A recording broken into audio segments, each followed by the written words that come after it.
బిలామైతే ఆయన కాంప్రమైజ్ అయ్యి ఆయన ఒప్పుకోవడానికి ఆ డబ్బు కాశపడో లేకపోతే వారి మాట కాశపడో లేకపోతే రాజుకని భయపడో ఏది మొత్తానికి కానీ ఆయన కాంప్రమైజ్ అయినట్టు కనబడుతుంది. కాబట్టి so don't compromise for worldly pressures.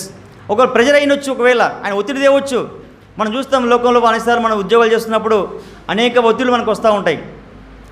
కొన్నిసార్లు మనం చేయకూడని పనులు కూడా చేయాల్సిన పరిస్థితి వస్తూ ఉంటుంది. కానీ నిజమైన దేవుని బిడ్డగా, నిజంగా మనం జీవం గల దేవుని బిడ్డగా ఉన్నప్పుడు ఎలాంటి ప్రెజర్ వచ్చినా కూడా మన నీతిని నిజాయితీని వదిలిపెట్టాల్సిన అవసరము ఎంతైనా కూడా లేదు.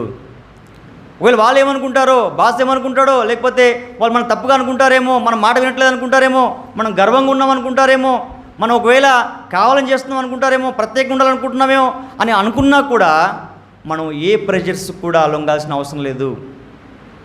ఎందుకంటే మనము కలిగిన దేవుడు సజీవుడు, మన దేవుడు గొప్పవాడు కాబట్టి, ఆయన నీతి న్యాయాలు కల దేవుడు కాబట్టి మనం ఆయన్ని కలిగి ఉన్న మనము ఆ విధంగానే ఉండడానికి ఇష్టపడాలి. కానీ ఏమాత్రం కూడా మరి తప్పుడు పనులు చేయడానికి కానీ, ఒకవేళ వాళ్ళు భయపడి మనము ఒక అడుగు ముందుకేసి వారికి కాంప్రమైజ్ అవ్వాల్సిన అవసరం లేదు అని చెప్పేసి ఇక్కడ వాక్యం జ్ఞాపకం చేస్తుంది. కాబట్టి so we should don't compromise in any aspect. మనం ఏ విషయాల్లో కూడా కాంప్రమైజ్ అవ్వడానికి వీలు లేదు. అది ఏ విషయంలో కావచ్చు, ఉద్యోగంలో కావచ్చు, ఇంట్లో కావచ్చు, మన సమాజంలో కావచ్చు, సంఘంలో కావచ్చు, ఎక్కడైనా సరే మనము కాంప్రమైజ్ కావడానికి వీలు లేదు.